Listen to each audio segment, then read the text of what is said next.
I'm now going to move on to our next speaker, which is Orla O'Connor.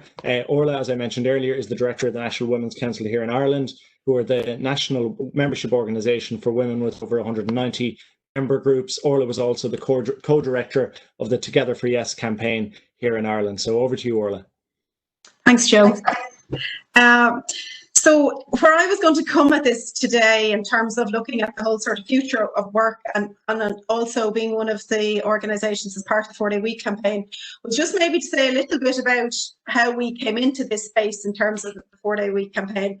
But also, I mean, I think what's interesting right now is that there were a whole load of reasons for a women's organisation, for a feminist organisation to be part of this campaign. And I think while some of those reasons are very similar now in this COVID situation, but the context and the conversation around this has absolutely changed. And in positive and negative ways, I think there's a bit of both in it. So maybe just to, from the start, for the National Women's Council, why we felt the 4-Day Week campaign was an important piece in terms of trying to bring about, I suppose, structural change for the inequalities that women experience in work, was that because it was about having a complete new conversation about work, about trying to develop a new model of work, because the current model doesn't work for women. And we were coming at that from three, I suppose, core reasons. The first one was about the nature and the characteristic of women's work, in that women being predominantly in low-paid, precarious work. And when there's conversations about flexibility, it was flexibility of her, and not on the side of employers. And that led to all those campaigns in terms of, 0-hour contracts, where women just had so little choices and freedom with regard to work. It is about also, I think, in terms of that work context piece, in Ireland we have a 14% gender pay gap. And that's so influenced by the fact that women are, predominate in those low-paid jobs. So there was that piece to it. And then the second area is the whole bit about care. The fact that women in Ireland predominantly do the majority of care work in this country. And that women do it while trying to combine that also with paid work. So the fact is that women's choices, and I use, choices in inverted commas, the decisions that women make with regard to work are so confined by the absence of, in our view, in the Women's Council, a public infrastructure and a universal comprehensive model of childcare in Ireland. And because we haven't had that, it's been left to women to provide that. And it isn't only about childcare, it's also about elder care. It's about care of children with disabilities. Lack of infrastructure with regard to care, with regard to recognition of its importance, has placed women in a really unequal place with regard to paid work. So the care area was the second one. And then the third one was the impact of women being in low-paid positions, the impact of those care responsibilities means that it is one of the reasons why we see so few women in those leadership positions in every sector in Irish society. So it is about within work in terms of at senior level in work, but it's also part of the reason why we see low levels in terms of on boards in Ireland, in politics in Ireland, and being able to participate equally to men across the board. So that's, I suppose, where we came into this whole conversation around we need a new model of work, that the current model, it doesn't work for women, and we want a more feminist model of working. Now we're into the pandemic, and globally, as well as in Ireland, there has been a disproportionate negative impact on women in terms of COVID and the crisis. And that comes from a number of different places. Antonia has mentioned one in terms of the whole care area. And I think, the care area is one where we've seen, yes, it absolutely has been about women taking up. So, once schools closed down, it was women taking up those care responsibilities at home. And also it's women who've been the frontline workers in terms of providing care outside of homes. And in Ireland, we actually are an outlier in terms of the trend across Europe around the impact of COVID, the physical impact of COVID, and that Ireland has had a much higher number of female deaths and female cases. And a lot of that is to do with both the frontline worker piece and also the issue around nursing homes, which was dealt with so poorly in Ireland. But I think one of the really important pieces about COVID, and Antonia has said this, is that COVID hasn't created inequalities for women, but it has absolutely heightened them and concentrated them for women. And in addition to the care area, we have seen that very much in the violence against women, and particularly in terms of domestic violence, and the significant increase now of calls to helpline services. And then what you have underneath that is that is happening in a system that didn't have that public infrastructure. So I think the situation for women has really changed. And absolutely, I think one of our key concerns as we sort of come through this, and I won't say come out of it because it's clear that we're not coming out of it, but as we're going through it, is that the long-term impact on women's employment, on women's participation in work is really critical, and is something that we really need to focus on. And the other piece, and I do think there's some positives. I mean, Andrew has mentioned the piece about, so for those who were able to hold on to their jobs, it was very clear that working remotely actually had no negative impact. So a lot of the arguments against the sort of 4-day week piece, or people working more flexibly, people working remotely, is that it would have a negative impact.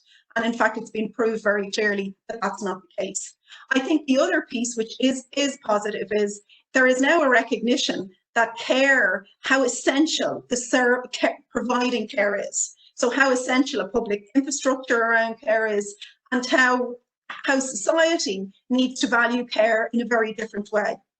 I also think that there is a bigger piece around people's mental health and well-being and the connection with paid work. So how the two interrelate, and that's become very clear. And so too has our connection with people. It's been very clear within the whole lockdown situation how important it is to have time for personal relationships, to have time to be able to see family and friends, and how really important that is to people's lives and mental health.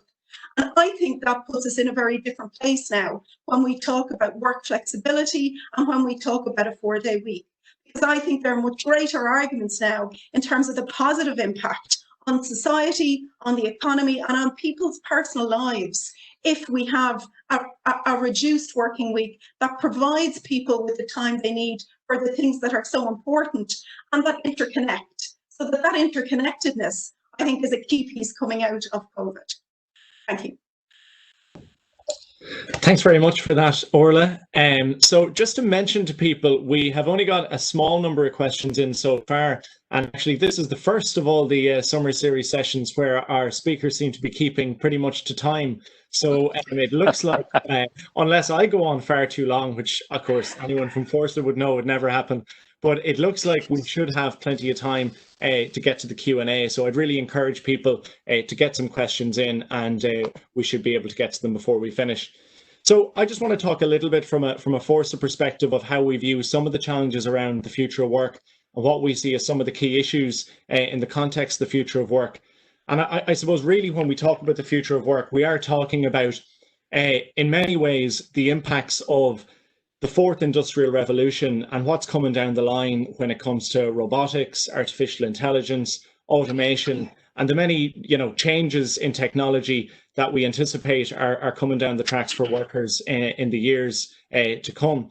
And one quote that I think is interesting to raise in the context of this is the former US National Security Advisor, Tom Donilon, who worked with the Obama, the Clinton and the Carter administrations. And he identified the impact of these new technologies on work practices and on employment as one of the top national security challenges facing governments across the world. And I suppose when you hear that first, you'd wonder why a national security analyst would be talking about the future of work alongside nuclear weapons, power confrontation, cybersecurity, and so on. But when you look at how, I suppose, as a Western world, we've managed the impact of globalization and the impact of technological change in recent decades, and I suppose what that's led to when it comes to popular backlashes against democracy, increased political polarization, and far-right movements across Europe, and even, I suppose, as close as what we've seen in the north of the UK, what we've seen in the Rust Belt of America, in terms of responses to a sense of unfairness and a sense of inequality. And really that's rooted in what we've seen over the last couple of decades, where Labour's share of overall income across Western democracies has been reducing vis-a-vis capital over the past couple of decades. I know we've had a number of different book recommendations on this series so far. I'd just like to mention a new book from Eric Lonergan, who's actually an Irish economist, and Mark Blythe, called Angrynomics, which really looks at the impacts of this reduction in labour share and the impact that that's had on people's responses to the political system and their sense of not getting a fair deal from, in many cases, an economy that's been booming for large parts of those periods. And I suppose from our point of view around the 4-day week campaign in particular, we very much see it that throughout history, sharing advances in productivity and in technology with workers in the form of working time has been a core demand of the trade union movement internationally for well over a century. And it's been one of the core ways that governments and societies have I suppose, been able to improve living standards and been able to share the benefits of these changes with workers. So we feel that that's going to be an absolutely essential element of the future of work response in terms of, social cohesion, economic cohesion, and ensuring that there's a fair share from these technologies, which should make us richer with workers. This must look like not just reduced working time, but also greater control over the hours that workers are working. So if you take, for example, the issue of the right to disconnect, which I know our colleagues in the Financial Services Union here in Ireland have been very active on from a campaigning point of view. They've recently signed a deal with AIB, one of the major banks here, around the right to disconnect. But if you consider, I suppose, the idea that reduced working time in the context of your home being your office, which is the case for many people now, and is likely to be the case for many people going into the future, if you aren't able to switch off from work, then that does mean that there's a real challenge in terms of, reduced working time needing to go hand in hand with ensuring that workers have greater control over the number of hours that they're working in the working day. So there's actually a commitment in the programme for government here in Ireland to look at introducing legislation around the right to disconnect. And that's absolutely something that we'll be engaging with in Fórsa. Another area that we think is critically important is the area around the right to flexible working. This is something which in the UK, in Northern Ireland, and in many countries in the EU is in place. And of course, it doesn't mean that every worker is entitled to request home working or flexible hours. But what it does mean is that every request for flexible working from workers must be considered in a reasonable way by employers, and they must, I suppose, have a rational business justification for not putting in place these arrangements for employees when they request them. So that's another, I suppose, legislative area that we think needs to be looked at very closely. However, advances in legislation when it comes to these areas won't in themselves be enough. And, there are many statutory entitlements that are available for workers whereby they're unable to avail of them purely because they don't have the agency or they don't have the power. You take, for example, the situation that many interns face. Interns, by and large, have pretty much the same workplace entitlements and protections that full-time employees do. However, the situation that they have is that there's an unequal and an imbalanced power dynamic that means that in many cases that they're not able to avail of their statutory rights and responsibilities for employers. So the only way to solve that, as we see it across the economy, is around stronger collective bargaining rights and a bigger role for trade unions in sectors of the economy, particularly in new and emerging sectors of the economy where that currently isn't the case. Particularly here in Ireland, we have some of the weakest collective bargaining laws across Europe. I know it's an area that we discussed in the context of another webinar in this series. But really, it'll be very, very difficult to make the types of advances that we want in terms of work-life balance without the protection of collective bargaining and trade unions at the heart of that. When it comes to the 4-day week, which is what I want to focus on now, what we want to do is start a public conversation in Ireland on the case for reduced working hours. We want to change this false narrative that working long hours is necessarily good for productivity, that it's a badge of honour, and we want to challenge some of the worst excesses of this work first, always on culture that has crept into some elements of our economy and society. And, you know, Andrew has outlined one example at a business level of where reduced working hours can go hand in hand with not just maintaining, but also enhancing productivity. And there's a huge amount of case studies and academic research that would back that up.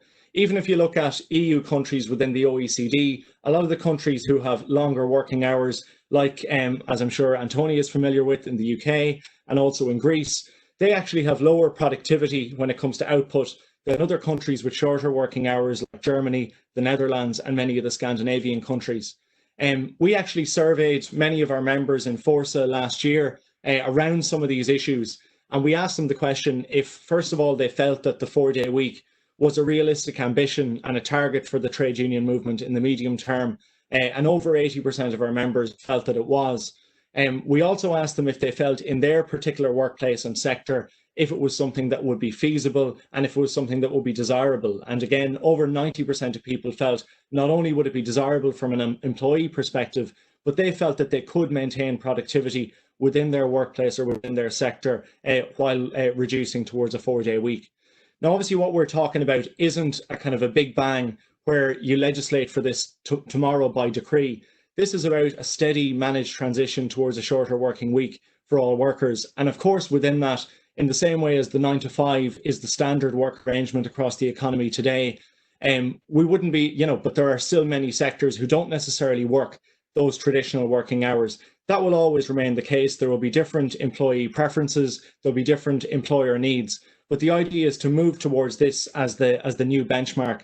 And we believe that there's already enough productive capacity in the economy to start to make that transition towards a 4-day week for all workers.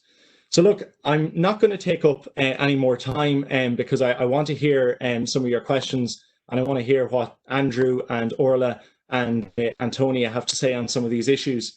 So I'm going to move now to some of the questions we've had coming in, and I'm glad to see that since I started speaking, we've had a wave of questions. So obviously I was effective in convincing you to put some of them in.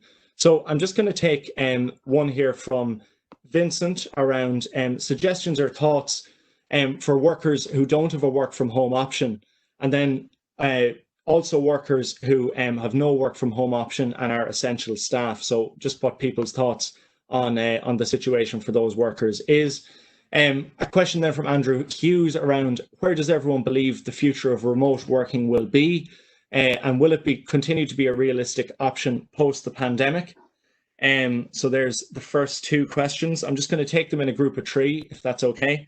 And just one other question then that came in earlier, if people want to take this one first. Given the seismic change since the pandemic, would you be an advocate of unbounded working locations and being able to work remotely from anywhere worldwide? So I'm going to go, maybe because we heard from you earliest, I'm going to go to Andrew first, and then we'll just work in the order that people spoke. Andrew, okay. Antonia, Orla, and then I'll come in. Okay, thank you, Joe. Look, I think one of the reasons I always talk in the language of economics is because what I want to see is I want to see reduced hours. I want to see the better sharing of work, of work life, home life, and I want to see that we don't lose sight of the very important protections that we've hard fought for over the years for workers. But the reality is we have to recognize, unfortunately, economic realities. And therefore, I think one of the big threats going forward to white collar workers is one of the challenges of the pandemic is it does now say that a lot of white collar jobs can be done anywhere. And therefore, groups of people who historically were protected because we assumed those jobs had to be done in an office, now that's no longer the case. They could be done broadly from anywhere, provided the basic essential skills are the same. And I think this is an area that unions are going to have to start to address going forward, because inevitably that means that where there will be those challenges going forward to establish work norms. So, you know, one of the things about this is that you know, you can get the benefits of 4-day week. You can get that. You don't have to be at home. Have a look at the Volkswagen Metal AG award. You know, they've got reduced hours. They're going into factories. So what we've got to do is find a different way to do that sharing. Okay, thanks for that, Andrew. Antonia, do you want to come in? Yes, thank you very much. And thanks ever so much for the questions, which are really, really interesting. I'm going to just take two of them because I'm not sure that I have I've thought through properly the ideas around unbounded working. So anything I say would be half an answer, so I'm not going to. On our essential staff, firstly, the first thing I want to say to people who've worked as essential and key workers during the pandemic is thank you. For those of us who worked at home, for those of us that were able to keep ourselves and our families safe because of the sacrifice you and your families made, thank you. I have 3 points to make that are priorities for trade unions when it comes to people who continue to work outside the home. The first is certainly in the UK, we still have not bottomed out nor got accountability for the lamentable failure of government to provide the personal protective equipment that our key workers needed in the start and middle of the pandemic. I think we're more or less there now, but I certainly want accountability for that total failure which put too many key workers at risk and meant that we have seen too many key worker deaths.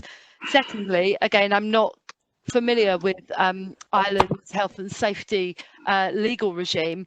In a UK context, we use risk assessments as the core tool to ensure that workers are safe and that risks are minimised in their workplaces.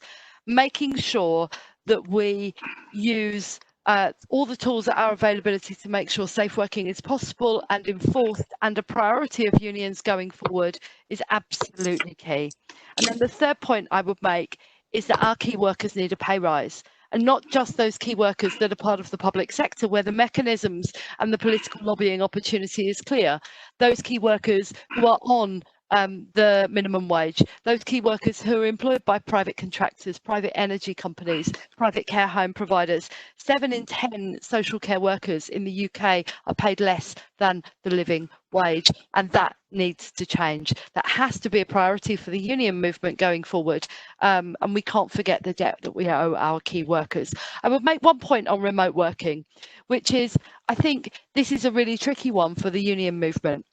On the one hand, we've been at the forefront of demanding flexible working to take account of people's needs to balance their work and family life and their other responsibilities since the beginning.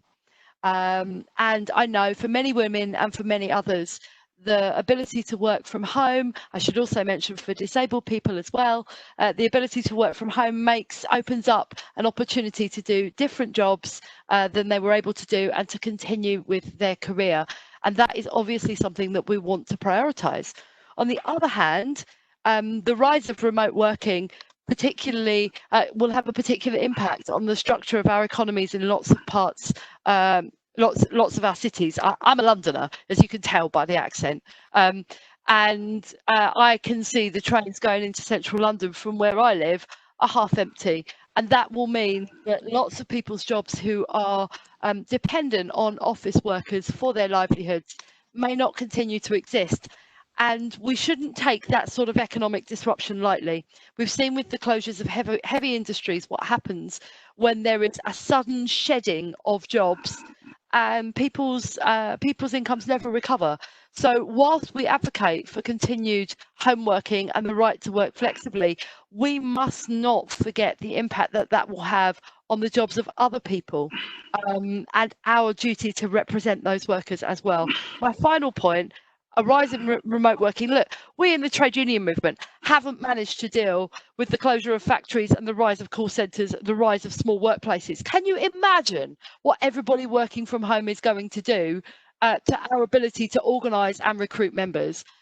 If we think we've got a challenge now, we're going to have a huge challenge in the future if it works in offices or in workplaces and they just come in occasionally to build that social solidarity and that collectivism that we know we need. So I don't think the answer is straightforward, and I don't think the trade union movement should just blithely launch a campaign to enable everyone to continue to work from home,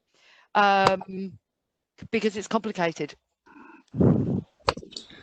Thanks very much for that, Antonia. Over to you, Orla. Yeah, I mean, maybe just firstly on that whole sort of essential and key workers bit, I mean, I think there's two things for me in that. I think one is, so now we're in a new place in terms of who is an essential and key worker. And I think there's been a whole new, and rightly so, a new conversation about that in terms of broadening it out from if we were asked that question before COVID.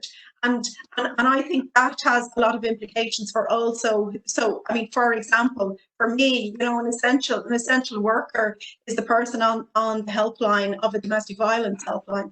That's an essential worker now, and wouldn't have been seen that in the past. But I also think looking at who are the workers, and I mean in Ireland when we're talking about the essential workers, be it in retail or you know in various sectors, we're talking a lot of the time about young people, about women, and about migrant people. And I think we need, so when we're talking about essential workers, we also need to look at what are the additional supports also that people need in order to do those jobs, in addition to things like pay and terms and conditions. So I think that, yeah, that's just one thing I wanted to say there. And then in terms of the remote working, like I do think there's a number of pieces to it. And, you know, for what many women said was, you know, we weren't really remote working. We were struggling at home, trying to do lots of different things. And that's not a version of remote working for a lot of women. It was working in your house and doing 101 other things as well. And working often much more hours. So I think we need to be careful and mindful in terms of describing what happened in COVID as a good example of remote working, because for women, particularly women who have children, that wasn't the case. But that's not saying that remote working isn't an option, because you know we have always held the view, and from working with women across the country, that remote working can offer flexibility. And this whole notion of having to be present, which is going back to some of those points that Andrew was saying at the start, that people can work as productively, as effectively when they're working from home. But working from home in a supported work environment, and a part of that supported work environment is about having a public childcare infrastructure. So there's things that need to be put in place for that. I also think the issues, it is interesting that when, I can't remember which sort of poll it was that was done during COVID, but when it was asking people about, you know, would you like to work more from home? And it was interesting in that, yeah, you know, many women said yes, you know, they would like to see it as an option, but in a supported way, and one also where there's choice, and one that gives a blended option in terms of also being in a workspace, because of a lot of the things that you said, Antonia, in terms of that whole collective piece and work, you know, because that is such an important piece of work as well. So, I mean, I suppose, yeah, I mean, I think there is a real place around remote working. It is about the supports that we put around it to enable it to happen for women, and to happen in a way where women feel that it's working for them, that it's a model of work that's working for them. But I would agree on your last point in terms of that piece, and when you were talking about the sort of collective bargaining piece and how you can advance workers' rights in that context becomes a lot more challenging. And I mean, for an organisation like ours, in terms of trying to drive momentum around social change, it is more challenging. It's not saying we can't meet those challenges, but we need different approaches. Thanks very much, Orla. Just want to come in on a couple of those points. I think what Orla says around this pandemic and the remote working experience is right, in that, you know, when we talked about moving towards a 4-day week, we used this language about how important it was that it would be a gradual, steady, managed transition in terms of managing that change. Well, we've had the absolute opposite, you know, and it's been a necessary opposite, but we've had the opposite in terms of remote working, because obviously we've seen this huge change in work practices and how people work as a result of the pandemic. And I suppose from our point of view, we need to be careful that some of the practices that were accepted as part of the emergency response to the pandemic, particularly within the public service, and I think rightly so, but we need to be careful that they don't become ingrained. And one thing today that I think is a positive is that normal flexi time arrangements, which were put on hold, are resuming on the 24th of August across the civil and public service. So, I mean, it's that type of thing where we don't want to see a situation where how people have been remote working over the last number of months, where, you know, proper preparation wasn't put in place. People have been struggling with childcare, higher utility and broadband costs, maybe not having a proper desk, which has had a negative impact on their physical health. So really the key thing that came out of ICTU's paper on this, which was published in the last week, is that we need to make sure that we preserve workers' hard-won rights when they're working from home, and that also those protections need to keep pace with the changes in ways of working which we've seen, and that those gaps in law are closed. And a public consultation is currently underway, which Fórsa and the 4-day week Ireland groups will be both making submissions to. That closes next Friday, the 7th of August. But even in terms of the scope of that consultation, we think it needs to be more ambitious in terms of the types of changes we've seen in how we do work. Also, I suppose when we talk about the 4-day week, you know, some of the arguments that we made back last September, you know, around the sharing of the benefits of productivity growth, you know, aren't necessarily the right framing for this debate in the context of potentially a depression, you know, a much higher rate of unemployment than we had previously experienced. But it does mean that this idea of a greater sharing of work across the economy is something which I think there's a real appetite for. And I think also that for a lot of workers, what might have seemed radical, you know, 12 months ago, now seems much more reasonable within the context of the huge changes that we've seen, and I suppose decisions that have been made around, you know, even here in Ireland, how we provide public health care, you know, things that were really systematic, ingrained difficulties and blocks within the system that have been overcome out of necessity, I do think has allowed people to maybe think a little bit bigger about some of the challenges that we face. Finally, just to say, just around this idea around key workers and how we value caring work within the economy better, both kind of formal caring work when it comes to childcare and elder care, but also care work within the home. I think it's worth mentioning a trial that took place in Sweden around the 4-day week at an elder care home in Gothenburg, where essentially the shorter working day produced a number of really positive benefits. It reduced sick leave by 10%. There was very reportable reductions in stress, improvements in alertness. There was an increase in happiness among the residents in the care home. They felt they were getting better care. And the one downside from that trial, which meant it wasn't carried forward, was essentially that it found that employing more care workers in order to deal with the hours amounted to a 20% increase in costs. Now, that's not obviously the case in every sector of the economy, as we've seen with Andrew's example, but I do think we need to think about how certain types of work in the caring sector, types of work that are low carbon in the context of the climate challenge that we have, and work that really we've seen during the pandemic is critical to the public good. I think we do need to think about, you know, revaluing that work within the economy as we move forward. And I think that can help in terms of some of the challenges we have, not just in terms of work-life balance, but in terms of the low carbon agenda as well. I'm just going to take a quick look at just some of the other Joe, before you do, can I just add one thing, if I may? And that is around the care home example that you did in Gothenburg. And in fact, there was another survey, I think it was done in the United States, out of a care home.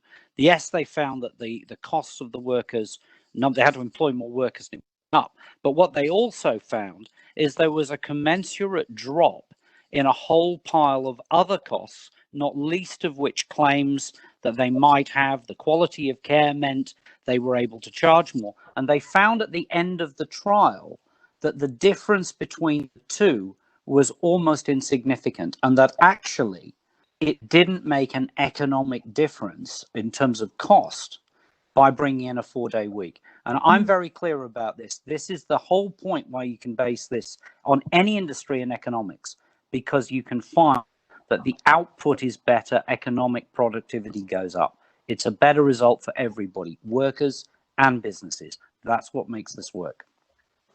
So I just want to say, I can see we're creeping up to 2 o'clock, and I know some people are going to have to log off to get back to work. I'm just going to do one final wrap up, and I want to get to some of the comments here. But just to say to people, if you do have to leave us now, we will be circulating the recording of this webinar to all the attendees when we finish up, so you'll be able to catch up at that point.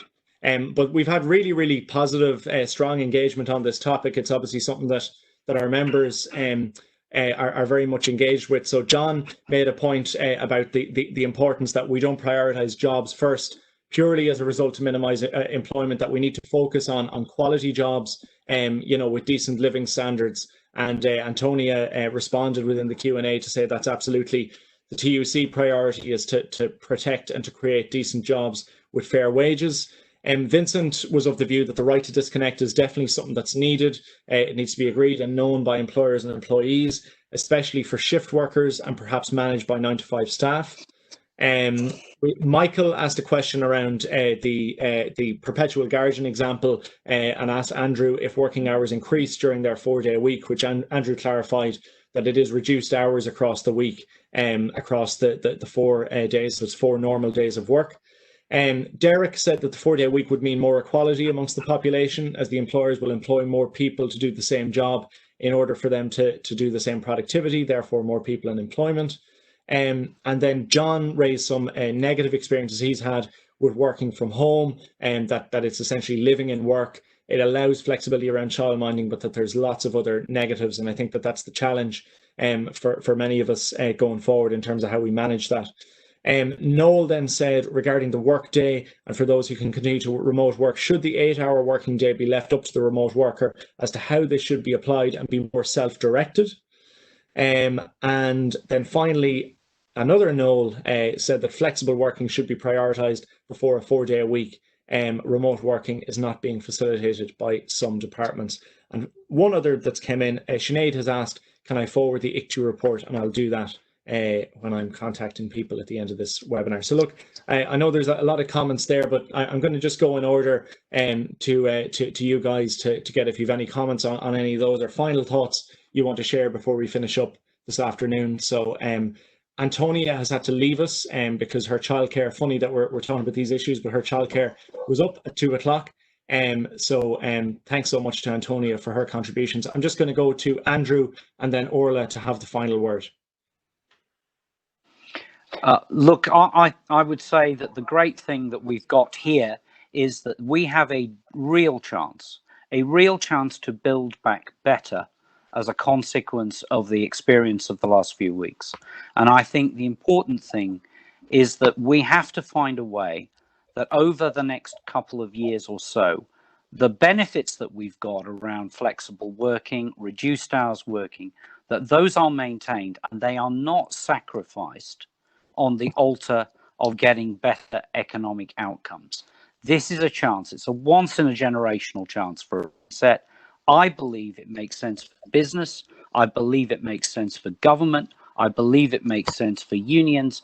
And I believe it makes sense for workers to find a better way to rebalance. It resets everything that we do. And this is a chance we have to take. Yeah, I mean, I think for me, I would sort of finish on that point as well. I think there is a real opportunity in terms of what we've been experiencing. And there's certainly, I think, stronger arguments for changing our working model. And I think what's really clear from the experience of COVID is how important that is for women's equality, both in the workplace, but also across society. And just the second point I'd finish on is that we can't separate this in terms of talking about flexible working from the public infrastructure that needs to be around that in order to make it happen. And I think that's particularly the case in Ireland, where we've lagged so far behind in terms of providing good public services. Thank you. Thanks, Orla, and thanks, Andrew. I suppose final point from our perspective around the 4-day week is, you know, it's an ambitious agenda for us to take on, but we definitely feel that the pace of change is such that we need to be ambitious. And the criticisms that are levelled against the 4-day week are pretty much identical to many of those that were levelled against the 5-day week or the 8-hour day back around a century ago, where people said that the economy couldn't cope if we only worked 6 days a week, and that the weekend was an unaffordable luxury. We think that this is something that is achievable and should be front and centre of our agenda in the years to come. We think it's an idea whose time has come, and we're firmly of the view that we won the weekend and the working day, and as we know today, and we can win the 4-day week. So really looking forward to working with our members and our branches and organisations like Orla's and businesses like Andrew's, as we have been doing here in Ireland, to try and make this a reality in the years to come. So look, I hope you enjoyed this session on the future of work, and I hope you've enjoyed all of the sessions on the summer series. I know many of you have been tuning in each Friday. I hope that you've got you know, a nice staycation or some bit of a rest planned over the long weekend. I know many of you are likely working in essential services throughout the weekend. So thanks for everything that you're doing for the country throughout this pandemic. And that's all for this afternoon. Thanks for your time, and thanks to all our speakers. Take care. Thank you. Thanks, Joe.